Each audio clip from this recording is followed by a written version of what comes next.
2016. gada 10. aprīlis. Andrīts ielaiž iekšā ludu un gaida savu liktenīgo zivi.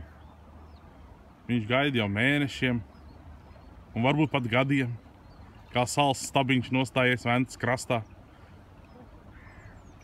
Pat ledi nav spējuši viņu aizstumt pa straumi uz leju. Un lēnām kūstot saules staros izdalās tādi kā savādi garaiņi. Nu, Andrij, kā ir šodien? Ievēlas ļoti labi. Un ir galā. Vimbiņi ir atkal galā.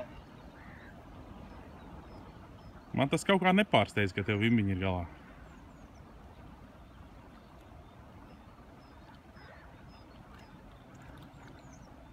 Kā smukt vimbiņi.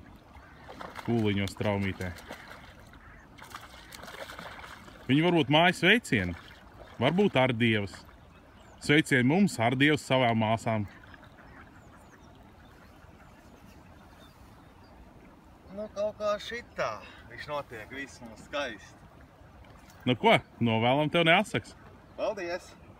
Šitā ierījos tā kā asaras.